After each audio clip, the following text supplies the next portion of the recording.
Parliament ഇരുസഭകളും ഇന്നും പ്രക്ഷുബ്ധമാകാൻ സാധ്യതയുണ്ട്. ബീഹാർ വോട്ടർ പട്ടിക പരിഷ്കരണം ഉന്നയിച്ച പ്രതിപക്ഷം ഇന്ന് പ്രതിഷേധിക്കും. ഓപ്പറേഷൻ സിന്ദൂർ വിഷയത്തിൽ തിങ്കളാഴ്ച ലോക്സഭയിലും ചൊവ്വാഴ്ച രാജ്യസഭയിലും ചർച്ച നടത്തും. അത് കേന്ദ്ര സർക്കാർ സമ്മതിച്ചിട്ടുണ്ട്. അതുപോലെ ജസ്റ്റിസ് യശ്വന്ത് വർമ്മയെ നീക്കുന്നതിനുള്ള നടപടിക്രമങ്ങൾ ലോക്സഭയിൽ ആരംഭിക്കും. ഇംപീച്ച്മെന്റ് പ്രോസസ്സിലൂടെയായിരിക്കും ഇദ്ദേഹത്തെ നീക്കാൻ തീരുമാനിക്കുക. ബൽറാം നെടുങ്ങാടി ഡൽഹിയിൽ നിന്ന് ചേരുകയാണ്. Balram, good morning. പറയൂ Balram. Very good morning SKN.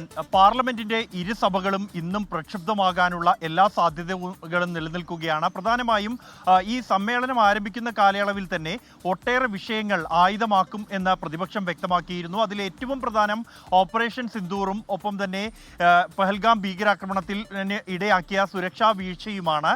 കൂടാതെ രണ്ടാമത്തെ വിഷയമായി പ്രതിപക്ഷം ഉയർത്തിക്കാട്ടിയത് ബീഹാറിലെ വോട്ടർ പട്ടിക പരിഷ്കരണമാണ്. ഈ പഹൽഗാം ഭീകരാക്രമണത്തിൽ ചർച്ചയാകാം എന്ന കാര്യത്തിൽ ധാരണയായിരിക്കുന്നു, അതിന് തീരുമാനമായിരിക്കുന്നു, സമയം നിശ്ചയിച്ചിരിക്കുന്നു.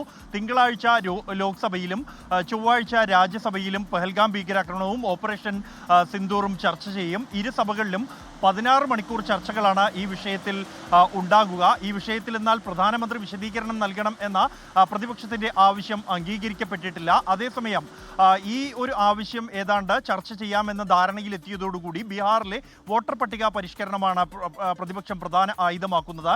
ഇന്നലെ ഈ വിഷയം ഉന്നയിച്ചുകൊണ്ട് സഭാ കവാടത്തിന് മുന്നിൽ കറുത്ത വസ്ത്രങ്ങൾ അണിഞ്ഞുകൊണ്ട് ഇന്ത്യ സഖ്യ MP-മാർ പ്രതിഷേധിച്ചിരുന്നു. തുടർന്ന് സഭയിലും വിഷയം ചർച്ച ചെയ്യണം എന്നാവശ്യപ്പെട്ടുകൊണ്ട് നോട്ടീസ് നൽകി. ഇത് അംഗീകരിക്കാൻ തയ്യാറാകാതിരുന്നതോടുകൂടിയാണ് ഇരുസഭകളും തുടർച്ചയായി തടസ്സപ്പെട്ടത്. 3 തവണയാണ് ഇരുസഭകളും തടസ്സപ്പെട്ടത്. തുടർന്ന് ഇന്നത്തേക്ക് പിരിയുകയായിരുന്നു. സമാനമായി ഇന്നും ഇന്ത്യ സഖ്യ MP-മാർ ബീഹാറിലെ വോട്ടർ പട്ടിക വിഷയം ഉന്നയിച്ചുകൊണ്ട് നോട്ടീസ് നൽകിയിട്ടുണ്ട്.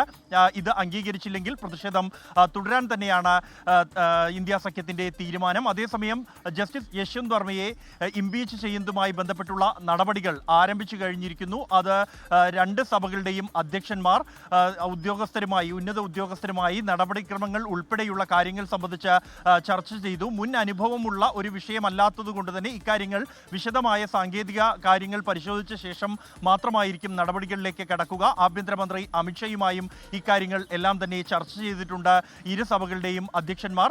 ഉടൻ തന്നെ ഇംപീച്ച്മെന്റ് നടപടികൾ ആരംഭിക്കുമെന്നാണ് നമുക്ക് ലഭ്യമാകുന്ന വിവരം. SKN. ബൽറാം നെടുങ്ങാടി.